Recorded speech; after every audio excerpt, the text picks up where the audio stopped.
Fermez le mien. Alors, bonjour tout le monde, bonjour à tous. Je suis content d'être parmi vous ce matin. Donc, si vous m'entendez bien, vous pouvez peut-être mettre un pouce en l'air, un thumbs up comme on dit. Ok, donc, c'est un plaisir pour moi d'être parmi vous ce matin pour parler pour apporter la parole de Dieu. Donc, le message que je vais prêcher dans ce matin se trouve dans le livre de Néhémie, le livre de Néhémie dans l'Ancien Testament. Vous savez, bien aimé, que dans la Bible, il y a de grands leaders. Il y a de grands leaders, donc on peut penser à Moïse, Moïse le libérateur qui a pris le peuple d'Israël d'Égypte pour l'amener dans l'entrée, en fait, qui a sorti le peuple d'Égypte. On a Paul aussi, qui est un grand leader qu'on appelle l'apôtre des nations. On a le grand leader des leaders, Jésus-Christ. Donc, Néhémie également, c'est un leader. Néhémie, c'est un leader. Puis ce matin, donc je vais prêcher dans le chapitre 1 de Néhémie. Puis j'espère qu'en 25-30 minutes, je pourrai vous donner le goût de visiter ce livre ou même de peut-être de revisiter ce livre, donc si vous l'avez déjà lu. Donc avant de commencer, je vais vous mettre un peu en contexte. Je vais vous mettre un peu en contexte comment on est arrivé à Néhémie. Donc, vous savez que le peuple d'Israël, une fois qu'il y a eu plusieurs rois en Israël, donc le royaume d'Israël a été divisé. Après la mort de Salomon, le royaume a été divisé en deux. Puis ça a été divisé, pourquoi? À cause de la désobéissance du peuple d'Israël. Donc, ils ont été vers d'autres dieux, puis ils ont été vers d'autres dieux, vers des idoles, puis là, Dieu les a punis. Les a punis, si je parle rapidement. Donc, le royaume est divisé en deux. Avec la division, Israël a été assiégé. Donc, Dieu avait dit qu'il les amènerait en captivité à 70 ans à Babylone. Ils ont été en captivité à Babylone pendant 70 ans. Donc, qu'est-ce qui arrive? On a un royaume qui attaque Israël. Le royaume babylonien attaque Juda. Puis, étant donné qu'à cause de ça, ils ont été amenés en captivité. Donc, je vais vous donner quelques dates. Vous pouvez les vérifier après. Donc, en 539 avant Jésus-Christ, on a les Perses, un royaume perse en fait, le royaume perse, il combat l'empereur babylonien, fait que là, ils prennent le contrôle de l'empereur. Donc, c'est le royaume perse qui règne en 539 avant Jésus-Christ. Et en 538,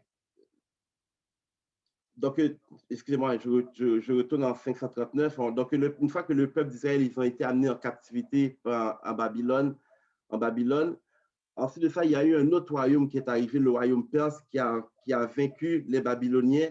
Maintenant, c'est le royaume perse qui règne en 539. Donc, en 538, puis quand je donne ces dates-là, mes amis, on doit dire que c'est avant Jésus-Christ, bien sûr. Avant Jésus-Christ. Donc, en 538 avant Jésus-Christ, le roi de Perse, le roi de Perse, le roi Cyrus qui était à l'époque, il permet aux Juifs de retourner dans leur pays, en Israël, à Jérusalem. Donc, on a un premier groupe de 50 000 personnes qui retournent, qui étaient en captivité en Babylone. Maintenant, le roi de Perse, il ordonne un retour en Israël. Donc, on a ce premier retour qui est mené par un certain Zorobabel, donc Zorobabel et Josué. Donc, vous pouvez, si vous êtes intéressé à l'heure, vous pouvez trouver cette information-là dans Esdras. Esdras chapitre 1er, verset 1 à 7, il parle de ce retour. Donc, on a Zorobabel qui fait avec son équipe, ils vont à Jérusalem pour reconstruire le temple qui a été détruit qui a été détruit. Donc, ils font un retour. Puis, juste ici, on voit que même à 70 ans, le peuple a été amené en captivité il y a 70 ans, mais le temple était toujours dans la même situation. Le temple où le temple qui représentait le symbole religieux de l'époque du peuple d'Israël. Donc, le temple n'a pas été reconstruit. Jérusalem était en ruine. Donc, Zorobabel, avec son équipe, il retourne 70 ans après pour pouvoir reconstruire le temple. Et en 458 avant Jésus-Christ, donc 80 ans après le premier retour, il y a environ 33 000 Juifs qui retournent à Jérusalem sur le Esdras. Esdras, on peut trouver cette information-là dans Esdras chapitre 6, verset 1 à Esdras chapitre 7, verset 1 à 10. Donc, Esdras, il parle du royaume perse, il retourne à Jérusalem, il trouve l'état spirituel des gens là-bas à Jérusalem dans un état lamentable au niveau moral, donc ça ne va pas bien du tout. Donc là, Esdras, qu'est-ce qu'il va faire? Il va enseigner la loi de Dieu au peuple d'Israël. Il va enseigner la loi de Dieu. Ça, c'est en 458, Esdras qui retourne. Donc maintenant, en 446-445 avant Jésus-Christ, donc 92 ans après le premier retour, là, c'est là qu'intervient Néhémie, le sujet qu'on va parler aujourd'hui. Donc c'est là que Néhémie, il va retourner à Jérusalem pour reconstruire les murailles qui étaient en ruine. Vous me suivez jusque-là? Donc, c'est un petit peu d'histoire. Donc, Néhémie, c'est là qu'intervient Néhémie en 446, 445, 92 ans après. Donc, vous pouvez imaginer le laps de temps qu'il y a eu. Donc là, Néhémie, lui, il se retrouve à Suse, dans le royaume perse, à Suse, dans la capitale. Donc, comment qu'on le fait? Il va dire dans Néhémie chapitre 1er, parole de Néhémie, fils de Hakalia, durant le mois de Kislev, la 20e année du règne d'Artaxerxès. Donc, c'est un nouveau roi qui est là, alors que je me trouvais à Suse, la capitale. Donc, pour ceux qui ne le savent pas, Néhémie, il n'est pas né en Israël. Néhémie, il est né en Babylone. Il est probablement né à Suse, la capitale. Donc, si je peux vous donner une petite distance, il n'a jamais été à Juda, il n'a jamais été à Jérusalem non plus. Donc, il est à 1200 km de Jérusalem. Donc, vous pouvez imaginer la distance. Moi, j'habite à Masson, donc quand je m'en vais aux États-Unis, à New Jersey, c'est environ 700-800 km. Donc, c'est quasiment un aller-retour. Donc, il est vraiment loin de Jérusalem. Donc, Néhémie, c'était quoi son travail? Il travaillait dans la cour du roi. Il travaillait pour le roi Artaxerxès. C'est un nom qui est difficile à prononcer. Donc, il travaillait pour le roi. Comment on le fait? C'est écrit dans le chapitre 1er, verset 11 de Néhémie. Le texte dit qu'il était échanson du roi. Échanson du roi, c'est quoi? C'est quelqu'un qui est responsable des boissons du roi. Donc, c'est quelqu'un qui sert la boisson au roi. Donc, Néhémie, il choisit la boisson, il est celui qui le sert au roi. Donc, c'est quand même un poste de confiance. C'est un poste de confiance. Donc, lui, il occupe un poste quand même dangereux parce que des fois, il devait même goûter la boisson. Il devait le goûter si toutefois le roi se fait empoisonner. Donc, ce n'était pas le roi, c'était la personne qui goûtait. Donc, vous comprenez un peu. Donc, Néhémie, il était échanson du roi. Il était responsable des boissons. Donc, jusque-là, il y a un grand niveau de confiance tout de même parce que donc, c'est une protection pour le roi. Donc, il ne peut pas se faire empoisonner, sinon c'est Néhémie qui meurt. Donc, et vous savez, à l'époque également, c'est lorsque il y a un royaume, un empereur un roi qui règne sur un empereur. Donc, tout le monde veut prendre la place de ce roi-là. Donc, c'est un peu comme une équipe sportive, ceux qui écoutent, qui suivent un peu le sport. Par exemple, une équipe sportive qui gagne un championnat une année, l'année suivante, c'est l'équipe à battre. C'est l'équipe à battre. Tout le monde veut les détrôner. Donc, à l'époque, il y avait beaucoup d'échanges de pouvoir. Donc Néhémie, il occupe un poste assez important dans la cour du roi Artaxerxès. Donc, c'est ça son métier. échafaud du roi. Donc, si on parle de langage un peu plus moderne, plus proche de nous, on dirait que Néhémie est un fonctionnaire, c'est un employé d'État. Donc, un employé d'État, vous savez, il y en a plusieurs, comme on peut avoir des avantages sociaux, peut-être un bon salaire.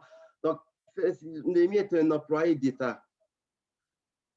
Jusqu'ici, tout ce que j'ai dit, Néhémie, il est né à Suse, il travaille dans la cour du roi, il sert la boisson au roi. On voit, ben, Baudelaire, c'est un homme ordinaire, c'est un homme ordinaire qui fait son travail. Mais où est-ce que ça devient intéressant? C'est dans le chapitre 1, au début du livre, le verset 2, il va dire ceci. Anani, l'un de mes frères, c'est Néhémie qui parle, il écrit son livre à la première personne. Anani, l'un de mes frères, est arrivé avec quelques hommes de Juda. Donc, les frères de Néhémie sont partis de la capitale Suse pour aller à Jérusalem. Ils sont arrivés de Juda, puis là, Néhémie va les interroger. Je les ai interrogés au sujet des Juifs rescapés de la déportation et au sujet de Jérusalem. Ils m'ont répondu, les rescapés de la déportation se retrouvent là, dans la province, au comble du malheur et du déshonneur. La muraille de Jérusalem est pleine de brèches, et ses portes ont été réduites en cendres. Donc, depuis la destruction de Babylone, il n'y a eu aucune amélioration. Donc, ce qu'on voit dans ce court passage, on voit que Néhémie, il a un intérêt pour ce qui se passe dans son pays, à Juda, à Jérusalem. Il a un intérêt, puis il se questionne. Il se questionne. Puis là, je peux vous dire ici, en tant que chrétien, on doit s'intéresser aux choses de Dieu. On doit avoir un intérêt pour Dieu, un intérêt pour les autres chrétiens. C'est important de l'avoir. Puis Néhémie, donc, on voit dans ce passage-là qu'il avait un intérêt, il cherchait à savoir ce qui se passait à Jérusalem. Puis je peux vous dire, à date, lorsque quelqu'un n'est pas intéressé par quelque chose, il y a beau venir à l'église, il peut faire tout ce qu'on veut cette personne-là, mais on peut même lui mettre un électrochoc, il tombe mort s'il n'y a pas d'intérêt. Donc, quelqu'un qui n'est pas intéressé à faire quelque chose, ça va être extrêmement difficile de l'amener à changer, à agir pour le bien, en fait. Donc, Néhémie, cet employé, qu'est-ce qu'il aurait pu faire? Il aurait pu bien rester dans sa zone de confort, comme on dit. Il aurait pu bien rester dans la cour du roi, dans le palais du roi, à continuer à faire son travail. Donc, il est à 1200 km de Jérusalem. Il n'est pas né en Israël. Il est né à Suse, dans la capitale. Donc, pour ceux qui se demandent si ces lieux-là ont existé, à Suse, c'est l'Iran aujourd'hui. Donc, c'est une petite parenthèse. Donc, Néhémie, il aurait pu rester dans sa zone de confort pour dire, ben moi, ça ne me regarde pas, de toute manière, je suis bien ici. Je suis bien ici. Mais Néhémie, il a un cœur, il a le bien, il a envie le bien de son peuple. Il a envie le bien de son peuple, mais surtout le nom de son Dieu. Donc, le nom de son Dieu, puis ça, c'est une autre marque de leadership quand même. Puis, jusqu'ici, Néhémie, par sa réaction, le fait qu'il demande des nouvelles de Jérusalem, moi, il me fait penser à un autre personnage de la Bible, dans le grand leader dans l'Ancien Testament, un homme intègre, élevé de la cour de Pharaon, mais qui était sensible à la situation de ses frères. Donc, on parle de Moïse, bien sûr, vous l'avez deviné. Par exemple, dans le chapitre 2, dans Exode chapitre 2, verset 11, il va dire, une fois devenu grand, Moïse sortit vers ses frères et il vit leurs pénibles travaux. Donc, il y a un parallèle à faire ici. Néhémie, bien qu'il soit bien éloigné, il prend des nouvelles de ce qui se passe à Jérusalem. Et même si on continue dans un autre texte du Nouveau Testament, dans Hébreux chapitre 11, verset 24 à 27, il va dire, c'est par la foi que Moïse, devenu grand, a refusé d'être appelé fils de la fille du Pharaon. il préférait être maltraité avec le peuple de Dieu plutôt que d'avoir momentanément la jouissance du péché. Il considérait l'humiliation attachée au Messie comme une richesse plus grande que les trésors de l'Égypte, car il avait le regard fixé sur la récompense à venir. C'est par la foi qu'il a quitté l'Égypte sans craindre la colère du roi, car il s'est montré déterminé comme s'il voyait celui qui est invisible. Donc, il y a un parallèle à faire avec Moïse et Néhémie, ou même les autres leaders de la Bible. Donc, ils étaient intéressés par une cause. Il y a deux, trois semaines, j'avais prêché un message dans Actes des Apôtres, que Paul, lorsqu'il voyait toutes les idoles qu'il y avait à Athènes, donc il était jaloux pour son Dieu, il a été proactif, donc ça le faisait bouillir à l'intérieur de lui. Donc, Néhémie, ici, c'est un peu la même chose. Néhémie, il est intéressé, il a un grand intérêt à savoir qu'est-ce qui se passe à Jérusalem. Et si je peux faire une petite parenthèse ici, mes amis, vous savez que Israël, dans son rôle, devait faire en sorte que les nations se tournent vers Dieu. Israël devait faire en sorte que quand les autres nations regardent à Israël, Israël était l'humanité parfaite que Dieu a créée. Que Dieu a créé. Et quand les autres nations regardent à Israël, ils devraient avoir le goût de connaître ce Dieu-là, le Dieu monothéiste, le Dieu de la Bible. Mais malheureusement, ce n'est pas ce qui s'est produit. Donc, Israël s'est détourné. Puis, c'est un peu ça que Néhémie, il a en vue. Donc, il pense à ce que Israël devrait être, mais ce n'est pas le cas qui se fait présentement comme lorsqu'il écrit ce livre-là. Donc, environ 120 ans après la destruction de Jérusalem, la ville est toujours dans la même situation. Donc, le portrait que je peux vous dire, Jérusalem était en ruine. Le temple a été reconstruit, certes, mais ce n'était pas... il y avait beaucoup d'opposition. Puis même la muraille également de Jérusalem, la muraille avait plein de brèches. Et puis, fait que là, les gens se moquaient des gens. Là, les gens se moquaient de Jérusalem, puis ils se moquaient de Dieu d'une certaine manière. Donc, Jérusalem était sujet Jérusalem était sujet de moquerie. Donc, on dit, mais ce Dieu-là, c'est le grand Dieu le Dieu d'Israël, donc le Dieu qui a fait des miracles. Puis on voit que c'est comme ça qu'il est représenté. Donc, Néhémie, ça venait le chercher. Donc, il va dire dans Néhémie chapitre 3, verset 2, les rescapés de la déportation se retrouvent là dans la province au comble du malheur et du déshonneur. La muraille de Jérusalem est pleine de brèches et ses portes ont été réduites en cendres. Le temple, la muraille était en ruine, laissée dans la désolation, dans un état lamentable. Jérusalem n'est plus ce qu'elle a été quand le roi Salomon avait construit le temple. Tant physiquement, tant psychologiquement, tant spirituellement, les choses n'étaient guère mieux en Israël, à Jérusalem. Puis ça, en recevant cette nouvelle-là, Néhémie, il est vraiment attristé. Il est vraiment attristé par la nouvelle qu'il a reçue de son frère, de ses frères.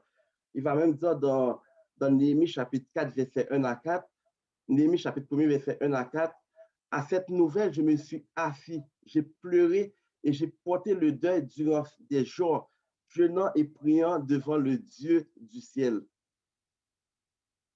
Donc, il a pleuré. Il a pleuré. Donc, il était sensible pour le nom de Dieu. C'est là. Puis là, c'est une autre caractéristique de leader, mes amis. C'est une autre caractéristique d'un leader. Puis je pense qu'on peut regarder à l'exemple de Néhémie. Donc, tout chrétien doit être sensible au bien des autres, mais il doit être sensible à ce que Dieu veut faire. On peut penser à d'autres exemples aussi des personnes qui étaient attristées lorsqu'ils voyaient le péché ou qu'ils voyaient une situation qui ne plaisait pas nécessairement à Dieu. On peut penser à Jérémie qui pleure sur Jérusalem quand il voit l'état du peuple. Il y a Jérémie qui a pleuré. Il y a l'apôtre Paul également qui était attristé. Même Jésus aussi, on dit que Jésus pleura sur Jérusalem. Donc, ils ont eu la compassion. Donc, Néhémie, il avait la compassion. Il suffit, c'est bien d'avoir la compassion, c'est bien d'être sensible à la situation, mais c'est quoi notre réaction? Quelle est la réaction de Néhémie en voyant cette situation-là? Bien évidemment, comme on l'a lu tantôt, Néhémie, il va prier. Il prie, il jeûne. Il prie, il jeûne. Il ne prie pas une journée, ensuite il passe à l'action. Donc, il a prié pendant 4 mois. 4 mois. Comment que nous savons qu'il a prié pendant 4 mois? Au début du texte, il va dire pendant qu'il était à Suse, au mois de Kislev. Le mois de Kislev, on peut dire que c'est le mois de novembre, décembre. Puis lorsqu'il décide d'aller voir le roi Artaxerxès pour demander à partir, on était au mois de Nissan. Donc, dans notre calendrier, c'est le mois de novembre, du mois de décembre, novembre au mois de mars. Donc, ça fait 4 mois. Donc, il a prié, il a jeûné pendant 4 mois avant d'aller présenter son projet, sa demande au roi qui était là à l'époque. C'est pour ça qu'on va lire dans Néhémie chapitre 1er, verset 6. J'ai dit, l'Éternel, Dieu du ciel, grand et redoutable, toi qui conserves ton alliance et ta bonté, à ceux qui t'aiment et qui respectent tes commandements. Je t'en prie, prête-moi une oreille attentive et que tes yeux soient ouverts. Écoute la prière que moi, ton serviteur, je t'adresse en ce moment, jour et nuit. Jour et nuit, j'intercède pour tes serviteurs, les Israélites, en confessant leurs péchés, ceux que nous avons commis contre toi. Oui, ma famille et moi, nous avons péché, c'est certain. Nous nous sommes mal comportés envers toi. Nous n'avons pas respecté les commandements, les prescriptions et les règles que tu avais données à ton serviteur Moïse. Donc, on voit ici le leader, c'est un intercesseur. C'est un intercesseur. Fait que Néhémie, il commence sa prière avec une louange. Il se prosterne devant Dieu et dans sa prière, on découvre, à travers sa prière, on découvre la personne de Dieu également. Donc, il va dire, Néhémie dit que notre Dieu est un grand Dieu, grand et redoutable, un Dieu fidèle, un Dieu qui tient ses promesses. Donc, je ne sais pas pour vous, mais c'est un exemple de prière. Lorsqu'on commence à prier, donc c'est toujours important de commencer à louanger Dieu, à adorer Dieu dans sa prière, pour ses bienfaits, pour ce qu'il a fait, qui il est, Dieu est souverain. Donc, c'est important de se rappeler ces choses-là dans notre prière. C'est un bon exemple que Néhémie nous trace ici, mes amis. Donc, la prière commence par révérer Dieu. Donc, il a une crainte pour son Dieu. Puis, aujourd'hui, lorsqu'on parle de crainte, on parle que c'est la peur, mais ce n'est pas de la peur, c'est un signe de respect parce qu'il se présente devant un Dieu souverain. Donc, si on continue dans notre texte, Néhémie, dans sa prière, donc ce qu'on peut observer, il ne se détache pas de ses frères, des Israélites qui sont à Jérusalem ou même qui sont dans la capitale. Dans sa prière, il dit, ma famille et moi avons péché contre Dieu. N'oubliez pas que je vous ai dit au début que Néhémie, il est né à Suse, il n'a pas vraiment de racines en Israël, à Jérusalem, mais il va vraiment s'inclure dans les péchés comme la situation de son peuple. Le peuple s'est rébellé contre Dieu, donc le peuple d'Israël a été vers d'autres dieux, mais lui, il n'avait rien à voir là-dedans. Mais il va s'inclure dans ce groupe-là. Il va s'inclure dans ce groupe-là. Donc, lorsque les Israélites ont été vers les idoles, vers les Baals, Néhémie n'était même pas en connaît. Il n'était même pas en connaît, il n'a jamais été en Israël, mais il s'identifie au peuple d'Israël. Il se considère comme un serviteur de l'Éternel. Ça me fait penser que lorsqu'il y a des scandales, par exemple aujourd'hui, c'est lorsqu'il y a des scandales qui éclatent dans les médias concernant certaines églises, concernant des leaders religieux, ce n'est pas juste telle église qui est affectée, mais c'est tout le corps de Christ qui est affecté complètement. Donc, c'est tout le corps de Christ qui est affecté. Parce que Paul, il va dire dans 1 ou 2 Corinthiens, dans 1 Corinthiens, que nous sommes membres de seul corps. Nous sommes membres de seul corps. Puis quand il y a une partie du corps, il y a un membre qui souffre, donc c'est tout le corps qui souffre. C'est tout le corps qui souffre. Par exemple, moi, si j'ai mal à la tête, je ne peux pas fonctionner à ma pleine capacité. Si j'ai mal au ventre, ça affecte les autres parties du corps également. Donc, qu'est-ce que je veux vous montrer par là? Que Néhémie, il s'identifie au peuple qui ont désobéi à Dieu. Donc, il ne dit pas, ah ben moi, je ne suis pas concerné, moi, je n'étais même pas né, je n'ai rien à voir là-dedans. Mais il s'identifie à ça, puis ça, c'est un marque de leadership, mes amis. C'est un marque de leadership. Donc, Néhémie, il va continuer sa prière dans le chapitre 1er, verset 8 à 11. Il va dire dans sa prière, souviens-toi donc de la parole que tu as ordonné à ton serviteur Moïse de prononcer. Donc, il parle à Dieu. Si vous vous montrez infidèle, je vous disperserai moi-même parmi les peuples. Mais si vous revenez à moi, si vous respectez mes commandements et les mettez en pratique, alors, même si vous êtes exilés à l'extrémité du ciel, je vous rassemblerai de là et je vous ramènerai à l'endroit que j'ai choisi pour y faire résider mon nom. Ils sont tes serviteurs et ton peuple, ceux que tu as rachetés par ta grande puissance et ta force. Seigneur, prête donc une oreille attentive à la prière de ton serviteur et à celle de tes serviteurs qui prennent plaisir à craindre ton nom. Donne du succès à la démarche de ton serviteur. Permets-lui de gagner la compassion de cet homme, en parlant du roi d'Artaxerxès. J'étais le responsable des boissons du roi. Donc, il dit qu'il ne pas ce qu'il appelle sa fonction. Donc, Néhémie, il a prié il a fait cette prière au mois de Kislev, comme on a dit. Donc, 4 mois, il a prié pendant 4 mois. Donc, on voit ici, peut-être c'est juste une infime partie de sa prière. Donc, il y a quand même un bon modèle à suivre dans la prière de Néhémie. Donc, avant d'entreprendre cette démarche, Néhémie, il prie. Il rappelle à Dieu ses promesses. Ce que Dieu avait promis à Moïse au mont Sinaï, quand Dieu a conclu une alliance avec le peuple d'Israël avant d'entrer dans la terre promise, avant d'entrer en Canaan. Donc, Néhémie, il va rappeler ces choses-là à Dieu. Donc, Néhémie, même s'il est né à Suse, mais il connaissait la Torah, il connaissait la parole de Dieu. Donc, il ne priait pas dans le vide, mais il priait avec la parole de Dieu. Je vous rassemblerai de là et je vous ramènerai à l'endroit que j'ai choisi pour y faire résider mon nom.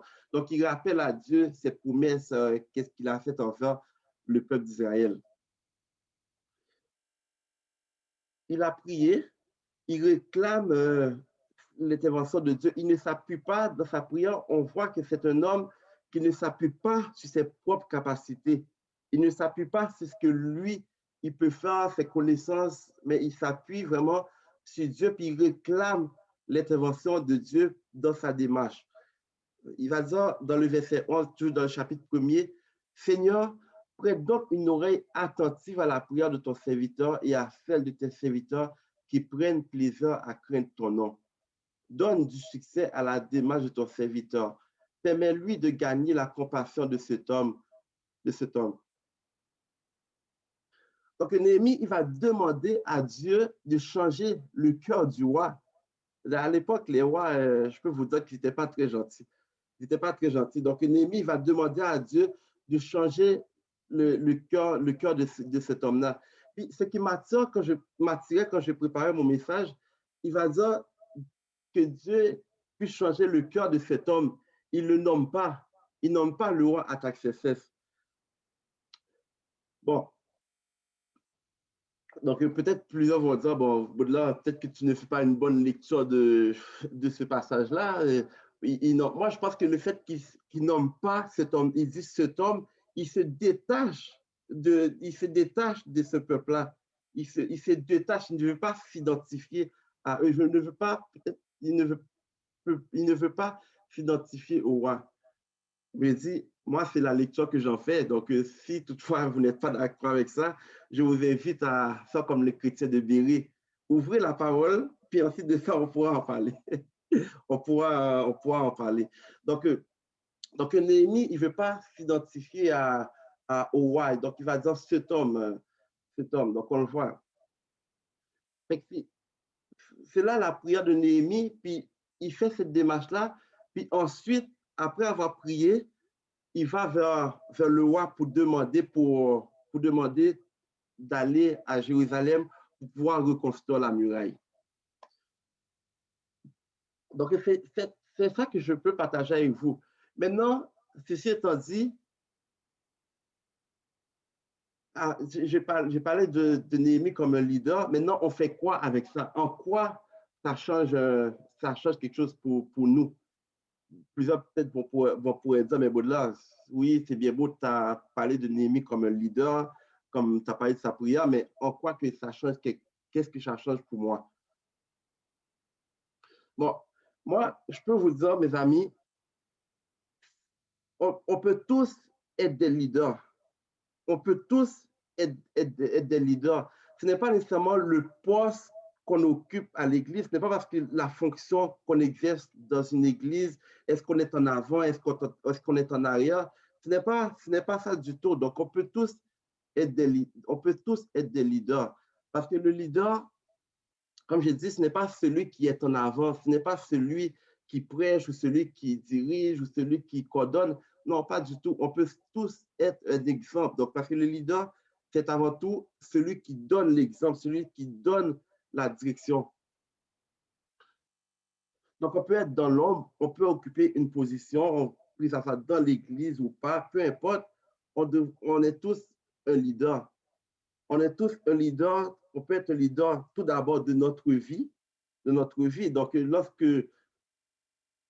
lorsque je vais frapper un mur, je n'attends pas de frapper le mur pour pouvoir comme me réveiller pour dire non, non, ça ne fonctionne pas. On doit tous être un leader pour se prendre en main. On doit prendre l'initiative pour changer de direction, pour ne pas foncer dans le mur. Puis le leader aussi, mes amis, c'est la personne qui est sensible, qui est sensible à l'autre personne, qui est sensible à ce que Dieu fait, à ce que Dieu fait dans notre vie et dans la vie des autres. Donc, ça, c'est un leader. Être un leader également, c'est quelqu'un qui a un intérêt pour son église locale, mais aussi pour l'église de Dieu, l'église universelle. Donc, le leader, la marque de leadership, donc c'est celui qui est appelé à prendre la parole pour le bien commun. Donc, c'est pour ça que je dis que nous sommes tous des leaders d'une certaine manière. Donc, le leader qui a à cœur le bien de son église, il va soumettre des idées, il va prendre l'initiative. Donc, il va faire bouger les choses. Donc, le leader, il prend l'initiative, puis excusez-moi si je répète trop leader, je n'ai pas pu trouver un mot, un synonyme mieux que leader, désolé pour ça, mais le leader, il ne demande pas qu'est-ce que son église peut faire pour l'aider, mais il va demander qu'est-ce que je peux faire pour aider mon église, en quoi que je peux prendre action, qu'est-ce que je peux faire pour améliorer les choses de mon église, que ce soit dans un ministère quelconque, qu'est-ce que je peux faire, comment je peux aider. Donc, c'est toutes des marques de leadership, mes amis. Donc, avant de finir, je voudrais ça partager quelque chose avec vous.